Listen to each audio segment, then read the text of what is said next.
Il y a un moment où l'on se rend compte que la différence entre soi et un milliardaire n'est pas seulement l'argent, c'est quelque chose de bien plus fondamental. C'est leur façon de penser, leur façon de traiter l'information, leur façon de prendre des décisions, leur façon de voir les problèmes, les opportunités et les autres personnes. Et voici ce que la plupart des gens ne comprennent jamais.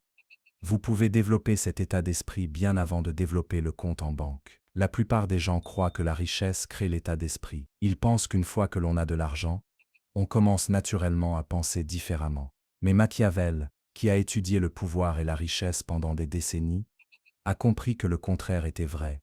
L'état d'esprit crée la richesse. Les schémas de pensée viennent en premier. Les résultats financiers suivent.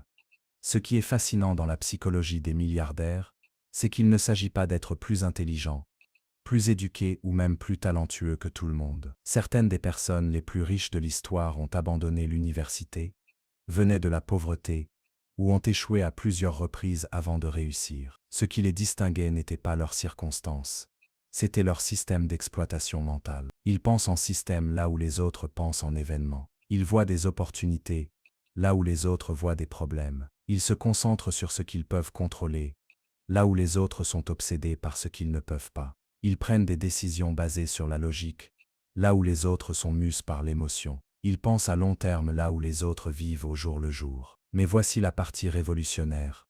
Ces schémas de pensée peuvent être appris, pratiqués et intériorisés par n'importe qui, quelle que soit sa situation financière actuelle. Vous n'avez pas besoin de capital pour penser comme un capitaliste. Vous n'avez pas besoin de richesse pour développer une conscience de la richesse. Vous n'avez pas besoin d'argent pour commencer à opérer avec les cadres mentaux qui créent l'argent. Aujourd'hui, vous allez apprendre les schémas de pensée spécifiques, les processus de prise de décision et les modèles mentaux que les milliardaires utilisent pour naviguer dans le monde. Pas le discours de motivation superficielle ou les conseils de surface, mais les véritables cadres cognitifs qui séparent ceux qui accumulent une richesse massive de ceux qui luttent financièrement toute leur vie. Parce que lorsque vous changez votre façon de penser, vous changez ce que vous attirez. La première et la plus cruciale différence entre la pensée milliardaire et la pensée moyenne est la suivante. Les milliardaires voient des systèmes là où les autres voient des événements. Quand quelque chose se produit, bon ou mauvais, la plupart des gens se concentrent sur l'événement lui-même. Les milliardaires se concentrent sur le système qui a créé l'événement. Machiavel a compris ce principe en étudiant les dirigeants à succès. Il a remarqué que les princes médiocres réagissaient aux crises individuelles au fur et à mesure qu'elles survenaient, passant leur temps à éteindre des incendies. Mais les grands dirigeants identifiaient les systèmes sous-jacents qui créaient ces crises et modifiaient les systèmes eux-mêmes, prévenant les problèmes futurs avant qu'ils ne surviennent. Voici à quoi cela ressemble en pratique. Lorsqu'une personne moyenne perd de l'argent en bourse, elle se concentre sur l'événement. Le marché s'est effondré, mon action a baissé, j'ai perdu de l'argent. Un milliardaire examine la même situation et pose des questions différentes. Quel système m'a conduit à prendre cette décision d'investissement? Quel schéma dans le comportement du marché ai-je manqué? Comment puis-je modifier mon processus de prise de décision pour mieux gérer des situations similaires? Le piège événementiel. La plupart des gens vivent dans ce que j'appelle une conscience événementielle. Ils voient leur vie comme une série de choses aléatoires qui leur arrivent. Ils ont été licenciés, ils ont été promus, ils ont rencontré quelqu'un, ils ont perdu quelqu'un, ils ont gagné de l'argent, ils ont perdu de l'argent. Chaque événement semble distinct et imprévisible. Cela crée une mentalité de victime, car les événements semblent hors de votre contrôle. Vous réagissez constamment aux circonstances plutôt que de les créer. Vous devenez dépendant de la chance, du timing et des décisions des autres pour votre succès. L'avantage systémique. Les milliardaires opèrent à partir d'une conscience systémique. Ils comprennent que les événements ne sont que les résultats visibles de systèmes invisibles. Au lieu de se concentrer sur ce qui s'est passé, ils se concentrent sur pourquoi cela s'est passé et comment ils peuvent influencer les mécanismes sous-jacents. Quand Jeff Bezos a lancé Amazon, il ne pensait pas à vendre des livres en ligne à l'événement. Il pensait à construire un système qui pourrait vendre n'importe quoi en ligne efficacement. Quand Warren Buffett achète une action, il ne parie pas sur l'événement de la hausse de cette action. Il parie sur le système, les avantages concurrentiels de l'entreprise, la qualité de la direction et la position sur le marché. Application pratique. Commencez à poser des questions différentes. Au lieu de pourquoi cela m'est-il arrivé, demandez quel système a produit ce résultat. Au lieu de comment puis-je résoudre ce problème, demandez comment puis-je créer un système qui prévient ce type de problème. Au lieu de comment puis-je gagner de l'argent, demandez quel système puis-je construire qui génère de l'argent de manière constante. Ce changement de pensée est profond car les systèmes se composent avec le temps, alors que les événements sont singuliers. Lorsque vous construisez un bon système, il produit des événements bénéfiques à plusieurs reprises. Lorsque vous vous concentrez uniquement sur les événements, vous devez recommencer à chaque fois. Les milliardaires s'enrichissent parce qu'ils construisent des systèmes qui travaillent pour eux-mêmes pendant leur sommeil. Les gens moyens restent moyens parce qu'ils échangent leur temps contre de l'argent dans des événements individuels. Le deuxième changement d'état d'esprit milliardaire est la façon dont ils traitent les défis. Là où la plupart des gens voient des problèmes, les milliardaires voient des opportunités. Il ne s'agit pas de pensée positive ou d'absurdité motivationnelle. C'est un cadre cognitif complètement différent pour traiter l'information. Machiavel a observé ce schéma chez les dirigeants politiques les plus brillants de son époque. Tandis que les dirigeants plus faibles étaient paralysés par les difficultés et se concentraient sur ce qui n'allait pas, les dirigeants puissants commençaient immédiatement à se demander « Comment cette situation peut-elle être tournée à mon avantage ?» Ils voyaient la crise comme la matière première de l'opportunité. La fixation sur le problème, la plupart des gens ont été formés pour être focalisés sur les problèmes. Quand quelque chose ne va pas, ils analysent ce qui est cassé, qui est à blâmer et pourquoi c'est injuste. Ils dépensent une énergie mentale énorme sur les aspects négatifs de leur situation. Cela crée un piège psychologique où leur attention est constamment attirée par ce qu'ils ne veulent pas. Cette pensée axée sur les problèmes crée des résultats axés sur les problèmes. Lorsque votre cerveau recherche ce qui ne va pas, c'est ce que vous trouverez. Lorsque votre énergie est consacrée à vous plaindre des obstacles, il ne vous reste plus d'énergie pour créer des solutions. L'optique de l'opportunité. Les milliardaires se sont entraînés à rechercher automatiquement l'opportunité dans chaque situation. Lorsqu'ils rencontrent un problème, leur première question n'est pas pourquoi cela arrive-t-il, mais comment puis-je en profiter. Ils comprennent que chaque problème que quelqu'un est prêt à payer pour résoudre représente une opportunité commerciale. Pendant la crise financière de 2008, la plupart des gens ont vu une catastrophe. Des milliardaires comme Warren Buffett ont vu l'opportunité d'acheter des entreprises de qualité à des prix réduits. Pendant la Covid-19, la plupart des gens ont vu une dévastation économique. Les entrepreneurs ont vu des opportunités dans la technologie du télétravail, les services de livraison et la transformation numérique. La formule de la douleur au profit, les milliardaires comprennent que les points de douleur sont des points de profit. Plus le problème est grand, plus l'opportunité potentielle est grande. Ils recherchent activement des industries et des situations où les gens sont frustrés, inefficaces ou payent trop cher pour de mauvaises solutions. Jeff Bezos a vu que l'achat de livres était peu pratique et limité. Elon Musk a vu que l'achat de voitures était pénible et que les voitures à essence polluaient. Sarah Blakely a vu que les sous-vêtements féminins étaient inconfortables et peu flatteurs. Chaque milliardaire a identifié un point de douleur important et a créé une solution pour laquelle les gens paieraient. Réentraînement pratique, commencez à changer consciemment votre réponse par défaut au problème. Au lieu de demander « pourquoi moi ?», demandez « comment puis-je résoudre cela pour moi-même et pour les autres ?»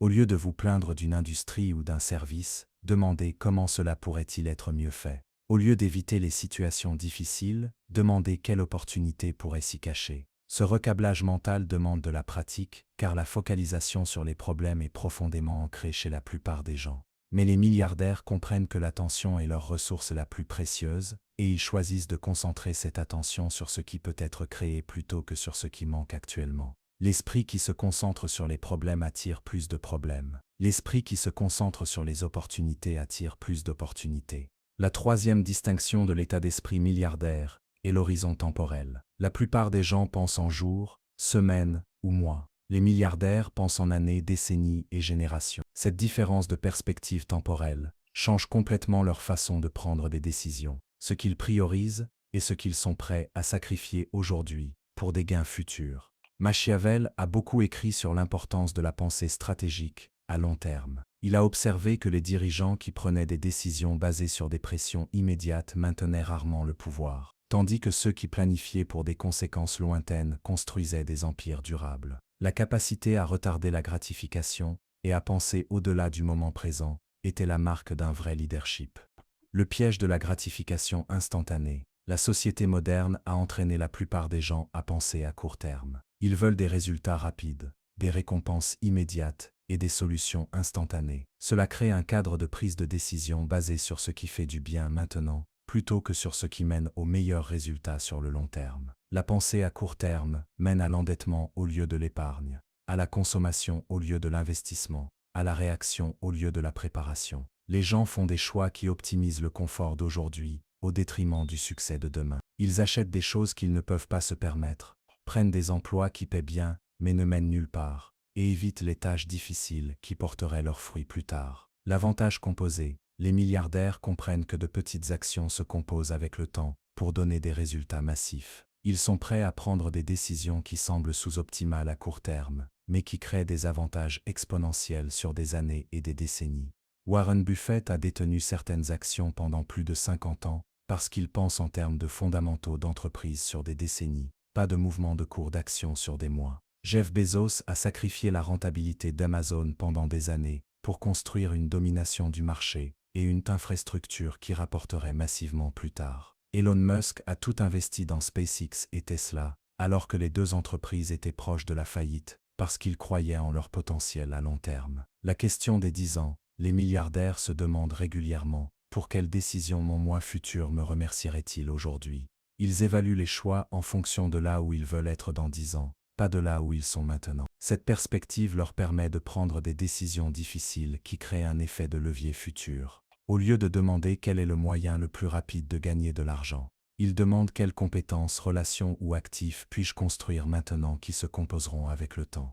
Au lieu d'optimiser pour les résultats de ce trimestre, ils optimisent pour la position de la prochaine décennie. Mise en œuvre pratique, commencez à étendre votre horizon de prise de décision. Avant de faire des choix importants, demandez « Comment cela m'affectera-t-il dans 5 ans, dans 10 ans ?» Commencez à voir l'inconfort temporaire comme le prix de l'amélioration permanente. Choisissez la croissance plutôt que le confort, l'investissement plutôt que la consommation, la construction plutôt que la dépense. Ce changement nécessite de recabler votre système de récompense. Au lieu de chercher une validation immédiate, apprenez à trouver de la satisfaction dans les progrès vers des objectifs à long terme. Au lieu de mesurer le succès par le revenu mensuel, mesurez-le par les actifs et les systèmes que vous construisez pour la création de richesses futures. Le temps est l'arme secrète du milliardaire. Il l'utilise pendant que d'autres le gaspillent.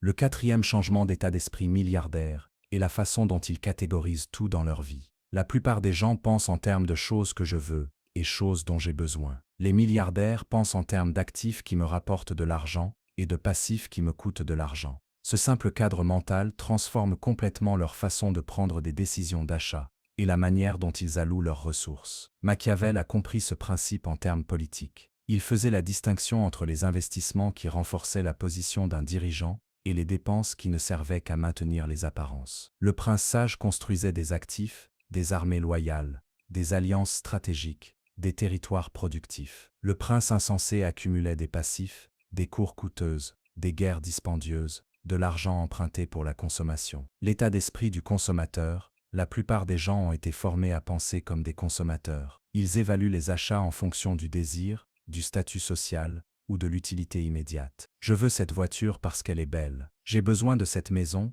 parce qu'elle est impressionnante. Je mérite ces vacances parce que je travaille dur. Cette pensée de consommateur crée une vie entière de conversion d'argent en choses qui perdent de la valeur avec le temps. La vie financière de la personne moyenne est dominée par des passifs déguisés en nécessités.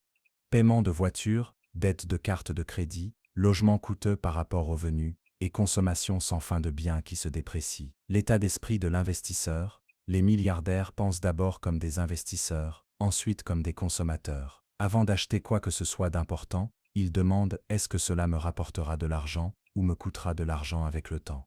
Ils comprennent que chaque dollar dépensé pour un passif est un dollar non investi dans un actif qui pourrait se composer et générer de la richesse. Quand un milliardaire achète une maison, il pense au potentiel d'appréciation, aux avantages fiscaux et à la possibilité de la louer de manière rentable. Quand il achète une voiture, il considère la dépréciation, les coûts d'entretien et le coût d'opportunité du capital. Quand il dépense de l'argent pour quoi que ce soit, il calcule ce que cet argent aurait pu rapporter s'il avait été investi à la place. Le test du flux de trésorerie. La façon la plus simple de penser comme un milliardaire est d'appliquer le test du flux de trésorerie à chaque achat important. Demandez-vous, 6 mois après avoir acheté cela, est-ce que cela mettra de l'argent dans ma poche ou en retirera? Un bien locatif qui génère un flux de trésorerie positif est un actif. Une voiture chère avec des paiements, une assurance et des coûts d'entretien est un passif. Une éducation qui augmente votre potentiel de revenu est un actif. Des vêtements chers qui n'ont pas d'impact sur votre revenu sont des passifs.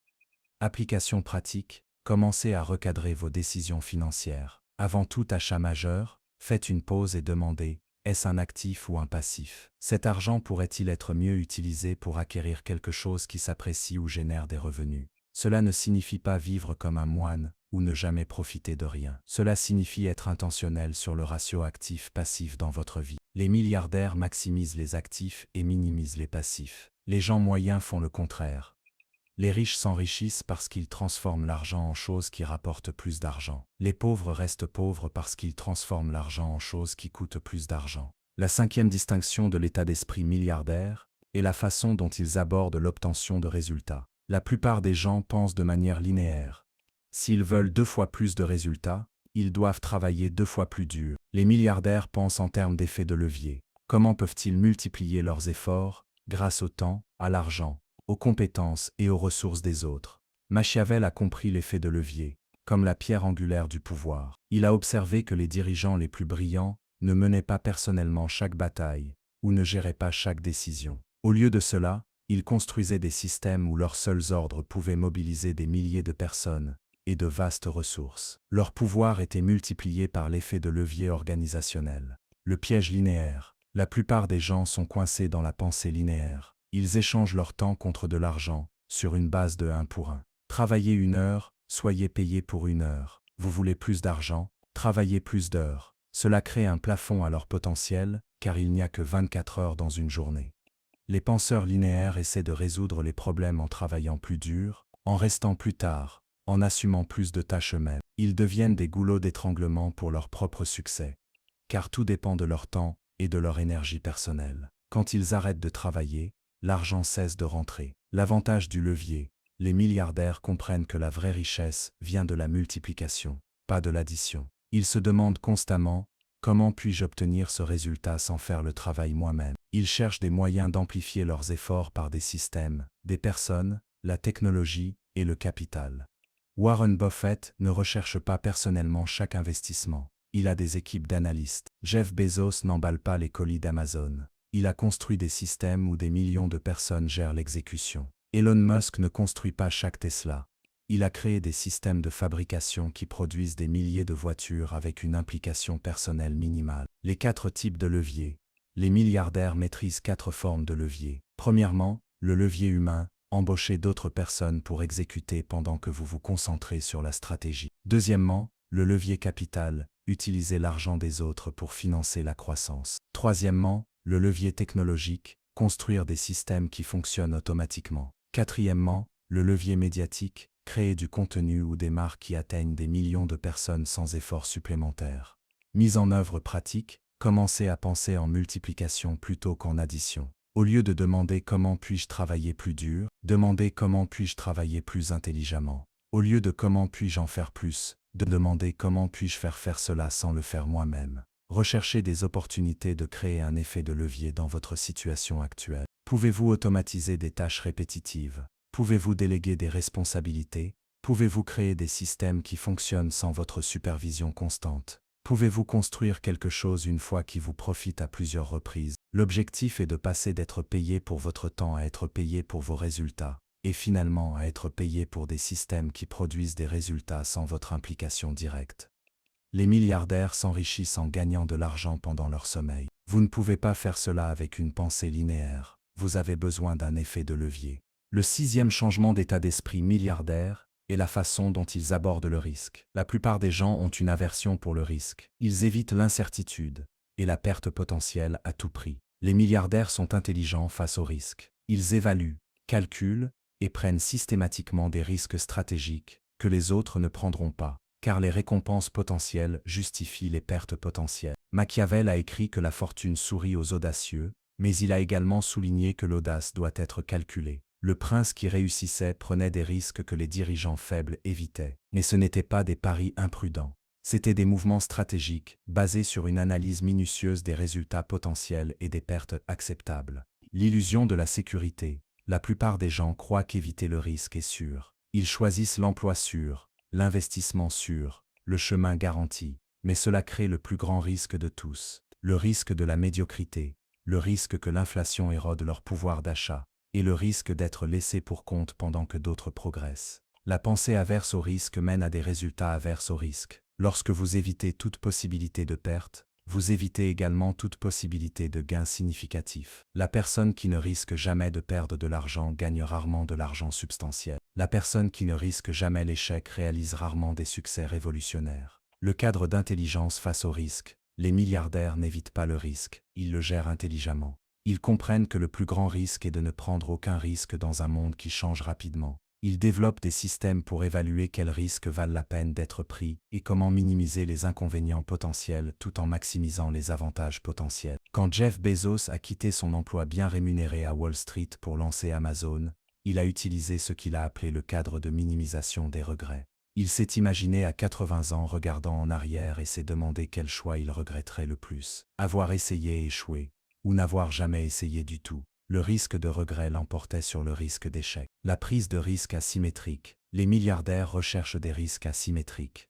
des situations où le potentiel de gain dépasse de loin le potentiel de perte. Ils sont prêts à risquer de perdre un petit montant pour la chance de gagner un montant massif. Ils comprennent qu'il suffit d'avoir raison une seule fois de manière significative pour compenser de nombreuses petites pertes. Les capital risqueurs incarnent cette pensée. Ils savent que 9 investissements sur 10 pourraient échouer, mais le seul succès pourrait rapporter 100 fois leur investissement, rendant le portefeuille global rentable malgré les échecs. Intelligence pratique face au risque. Commencez à recadrer le risque dans votre propre vie. Au lieu de demander « et si j'échoue », demandez « et si je n'essaie pas ». Au lieu de vous concentrer sur ce que vous pourriez perdre, concentrez-vous sur ce que vous pourriez gagner. Au lieu d'éviter toute incertitude, apprenez à calculer quelles incertitudes valent la peine d'être embrassées.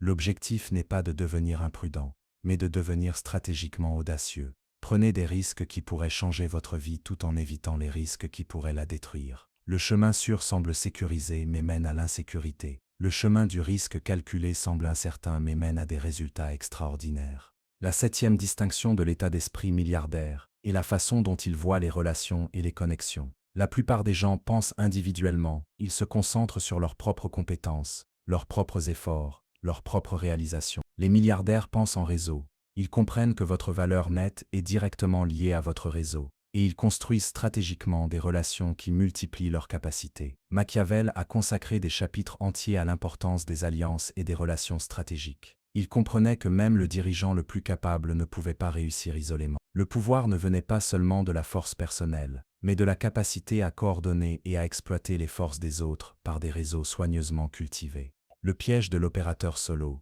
La plupart des gens agissent comme si le succès était un sport individuel. Ils croient que s'ils travaillent assez dur, apprennent assez de compétences et performent assez bien, ils atteindront leurs objectifs. Cela crée un plafond à leur potentiel, car ils sont limités par leurs propres capacités personnelles et les heures dans une journée. Les penseurs individuels évitent souvent le réseautage, car ils le considèrent comme superficiel ou manipulateur. Ils préfèrent laisser leur travail parler de lui-même. Mais cette approche ignore la réalité que dans un monde connecté, les meilleures opportunités, partenariats et ressources circulent par les relations, pas par les sites d'emploi ou les publicités. L'effet multiplicateur du réseau. Les milliardaires comprennent que les relations sont des multiplicateurs de force. Une conversation avec la bonne personne peut accomplir plus que des mois d'efforts individuels. Une introduction peut ouvrir des portes qu'aucune qualification personnelle ne pourrait déverrouiller. Un partenariat peut fournir des ressources qu'il faudrait des années à construire indépendamment. Le partenariat de Warren Buffett avec Charlie Munger n'a pas seulement doublé sa puissance de réflexion, il l'a multiplié de manière exponentielle car leurs perspectives et expertises différentes ont créé des aperçus qu'aucun des deux n'aurait pu atteindre seul. Les premières relations de Mark Zuckerberg avec des investisseurs, des conseillers et des employés clés ont été aussi cruciales pour le succès de Facebook que ses compétences en programmation. La construction stratégique de relations. Les milliardaires ne réseautent pas au hasard. Ils réseautent stratégiquement. Ils identifient les types de personnes qui pourraient les aider à atteindre leurs objectifs, puis trouvent des moyens d'apporter de la valeur à ces personnes en premier. Ils comprennent que les réseaux les plus solides sont construits sur un bénéfice mutuel, pas sur une extraction unilatérale. Ils pensent également à long terme en matière de relations. Ils maintiennent des connexions même lorsqu'il n'y a pas de bénéfice immédiat, car ils comprennent que la connaissance d'aujourd'hui pourrait devenir le partenaire, l'investisseur ou le client crucial de demain. Développement pratique du réseau. Commencez à voir chaque interaction comme une relation potentielle à long terme. Concentrez-vous sur la façon dont vous pouvez aider les autres avant de penser à la façon dont ils peuvent vous aider. Soyez sincèrement intéressé par les objectifs et les défis des autres. Faites un suivi régulier et ajoutez de la valeur partout où c'est possible. Rappelez-vous que le réseautage ne consiste pas à collecter des cartes de visite ou des connexions LinkedIn. Il s'agit de construire de véritables relations où une valeur mutuelle peut être créée et échangée au fil du temps. Votre réseau détermine votre accès aux opportunités, aux ressources, aux connaissances et à l'influence. Les milliardaires le comprennent et investissent dans les relations aussi sérieusement qu'ils investissent dans n'importe quel autre actif. Le 8e changement d'état d'esprit milliardaire est la façon dont ils voient les ressources et les opportunités. La plupart des gens opèrent à partir de la pénurie. Ils croient qu'il n'y a pas assez d'argent, d'opportunités ou de succès pour tout le monde. Les milliardaires opèrent à partir de l'abondance, ils croient que la richesse peut être créée à l'infini et qu'aider les autres à réussir augmente souvent leur propre succès. Machiavel a observé ce schéma chez les dirigeants les plus brillants. Ceux qui gouvernaient par peur de perdre ce qu'ils avaient prenaient des décisions défensives et paranoïaques qui menaient souvent à leur chute. Mais les dirigeants qui gouvernaient à partir de l'abondance, qui croyaient pouvoir créer plus de richesse et de pouvoir, prenaient des décisions expansives qui augmentaient réellement leurs ressources et leur influence. La prison de la pénurie, la pensée de la pénurie, crée un état d'esprit compétitif à somme nulle. Les gens croient que si quelqu'un d'autre est promu, il y a moins de chances pour leur promotion. Si quelqu'un d'autre gagne de l'argent, il y a moins d'argent disponible pour eux. Si quelqu'un d'autre réussit, cela diminue en quelque sorte leur propre potentiel de succès. Cet état d'esprit conduit à des comportements de thésaurisation, à une réticence à partager des informations ou des opportunités, et à voir les autres personnes qui réussissent comme des menaces plutôt que comme des alliés potentiels. Les penseurs de la pénurie sabotent souvent les autres parce qu'ils croient que l'échec des autres augmente leurs propres chances de succès. L'avantage de l'abondance. Les milliardaires comprennent que la richesse n'est pas un gâteau fixe. Elle peut être étendue à l'infini. Quand Henry Ford a rendu les voitures abordables pour les masses, il n'a pas pris l'argent des autres. Il a créé une nouvelle richesse en rendant le transport plus efficace et accessible. Quand Bill Gates a rendu les logiciels omniprésents, il n'a pas volé les autres. Il a créé une valeur massive nouvelle qui a bénéficié à des millions de personnes. La pensée de l'abondance mène à la collaboration au lieu de la compétition, au partage au lieu de la thésaurisation, et à la création de valeur au lieu de son extraction. Les milliardaires deviennent souvent plus riches en rendant les autres plus riches parce qu'ils comprennent que la marée montante soulève tous les bateaux. L'état d'esprit de création de valeur. Au lieu de se battre pour les ressources existantes, les milliardaires se concentrent sur la création de nouvelles ressources. Au lieu de rivaliser pour une plus grande part du gâteau, ils se concentrent sur l'agrandissement du gâteau. Ils demandent « Comment puis-je créer de la valeur qui profite à toutes les personnes impliquées ?» C'est pourquoi de nombreux milliardaires sont de généreux philanthropes. Ils comprennent que leur richesse vient de la création de valeur pour la société, et redonner crée souvent encore plus d'opportunités de création de richesse. Le Giving Pledge de Warren Buffett n'est pas seulement de l'altruisme, c'est la pensée de l'abondance en action. Entraînement pratique à l'abondance. Commencez à chercher des moyens de créer des situations gagnant-gagnant au lieu de compétition à somme nulle. Lorsque vous aidez les autres à réussir, cherchez comment leur succès pourrait également vous être bénéfique. Partagez librement les opportunités, les connaissances et les connexions, en ayant confiance que l'abondance vous reviendra sous diverses formes. Célébrez les succès des autres au lieu de vous sentir menacé par eux. Utilisez les personnes qui réussissent comme source d'inspiration et d'apprentissage plutôt que comme des raisons de ressentiment ou de comparaison. La pénurie crée la pauvreté, l'abondance crée la richesse. L'état d'esprit que vous choisissez détermine la réalité que vous vivez. Vient maintenant la partie la plus cruciale. Transformer ces idées de la compréhension intellectuelle à la réalité pratique. Savoir comment les milliardaires pensent ne signifie rien si vous ne recablez pas votre propre système d'exploitation mentale. Cette transformation nécessite une pratique délibérée, un effort conscient et une intégration systématique de nouveaux schémas de pensée dans votre prise de décision quotidienne.